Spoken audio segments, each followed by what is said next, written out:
Ola, bos días a todas. Pois hoxe estou aquí acompañado neste caso de Pilar Astrae e máis de Carmen Guitián, presidenta Pilar, Carmen Guitián, secretaria da Asociación de Traxe Galego, para presentarvos unha nova edición do Día do Traxe Galego. É unha desas citas que obviamente vai unida á programación das festas do Apóstolo. De feito, estamos a falar da 41 edición, a da 41 día de traxe, que imos celebrar o vindeiro xoves 23 de xullo. Seguramente, neste caso, tanto Pilar como Carmen, despois desa edición do ano pasado, que foi a 40, ni se podían imaginar ter que, neste caso, celebrar esta 41 edición nestas circunstancias tan especiais, pero obviamente nos veñen motivadas pola COVID, non? Maila todo, dentro do Departamento de Festas consideramos que algo se tiña que facer, que obviamente o Día do Traxe é algo que se está instaurado en si nas festas do Apóstolo, é algo agardado por moita xente e vaise facer en si de xeito especial. A mágoa que non se vai poder celebrar ese concurso de traxes, pero si vaise manter o desfile. Ela, aquí neste caso, Pilar vai explicar un pouco tanto os horarios como un pouco os distintos actos que se le van a facer. Animar a xente que este na rúa, que visualice, pero obviamente mantendo esas distancias de seguridade e o uso de máscara obrigatorio, máis que nada para que disfruten en sí dese pequeno desfile polas rúas da cidade, do casco histórico, e que máis que nada que podan apreciar o gran traballo que hai detrás neses traxes. Eu xa non coido que xa non me tocará, pero estamos na edición 41, me imagino que elas dúas o que terán que ir pensándose nesa edición 50, e agardemos xa que para aquela non teñamos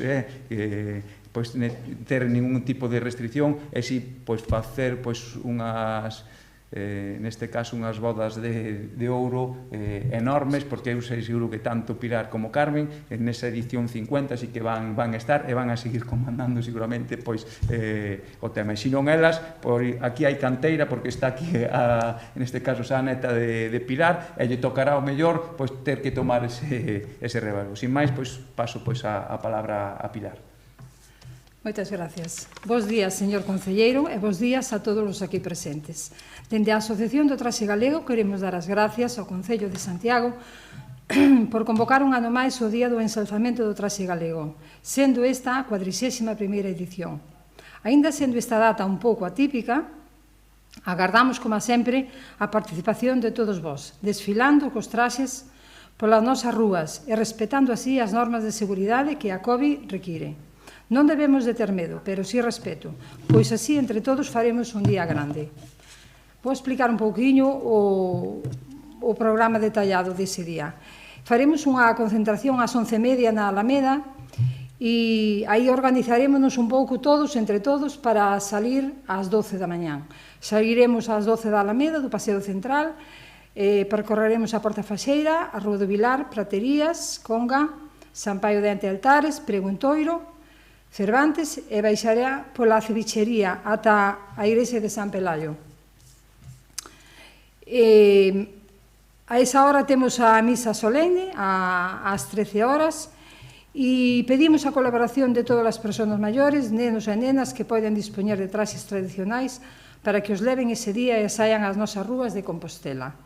Rogamos a todas as persoas que nos acompañen ese día contribuían adoptando as medidas de seguridade requeridas, mascarillas, distancias, debido á COVID-19. A continuación, despois da misa, ás 14:15 horas, a Corporación Municipal ofrecerá no Concello unha recepción de honra a un grupo reducido de participantes pertencentes á Xunta Directiva, cumprindo así o protocolo de aforo e seguridade. E con esta recepción no Concello damos por finalizado o Día do Traxe.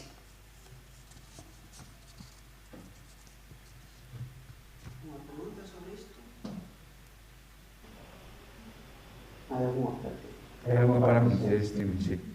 O Vilai Diego da Ser como están estes primeiros días de festas, en canto a foros e demais, se están a respetar, e tamén nos locais de ocio.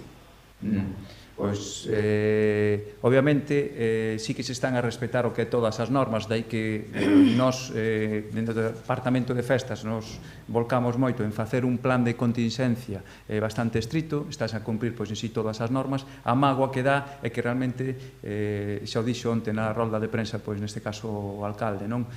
O tema dos aforos, en sí, as reservas estánse facendo, esgotáronse, é unha mágoa, porque realmente non se está a respetar que o mellor xente que sí que quería acudir a certos concertos, a certos espectáculos, pois non foi porque xa estaba todo esgotado, non? Dei facer tamén, facer un chamamento que realmente se a xente non quere, neste caso, pois, ou non pode, pois, acudir, pois que faga a chamada, que digan non podo estar, para que realmente, pois, a xente que realmente queira, pois, poda acudir. Despois dache mágoa, porque os distintos concertos, eu asistín a maior parte deles, a verdade é que tiñan unha calidade moi boa, algúns eran grupos de aquí de casa, tanto galegos como tamén propiamente de Santiago, nuns entornos, a parte da Quintana, que sabemos que é un entorno, pois, moi bonito, hai outro entorno como é o de Galeras, que realmente, pois, estáse generando, pois, un espazo moi singular e moi bonito.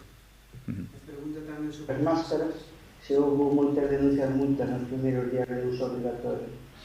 Non, en sí, pois, algún pequeno incidente xa da semana pasada con alguén do uso de máscaras, en si tanto a policía está avisada, e neste intre é imposible de controlar por parte dos efectivos da policía, pois, a 90.000 persoas que somos os que residimos en Santiago. Por iso temos que apelar moito, que neste caso é quen nos toca. E igual que no seu momento, pois sí, que había que facer ese control cando estábamos en estado de alarma, ora a responsabilidade cidadán é fundamental. E se realmente ora temos que usar máscara, pois ten que ser a responsabilidade individual de cada un de ter que usar esas máscaras, non? Tanto que estemos nas terrazas, tanto estemos, pois, a pasear pola rúa ou asistamos, pois, a distintos eventos, concertos, etc. Non? De aí facer, pois, ese chamamento a esa responsabilidade individual de cada un, porque non podemos dar un paso atrás e que non nos teña que pasar, porque nos está pasando, pois, noutras cidades, neste caso ou vilas, como foi de Galicia, en Burela, pois, días atrás, ou noutras comunidades que as hai, non? Se realmente toca usar a máscara, pois, vamos a apelar a esa responsabilidade individual e a facelo, porque ao final vai ser polo ben de todas e de todos. Listo. Vale. Moitas gracias.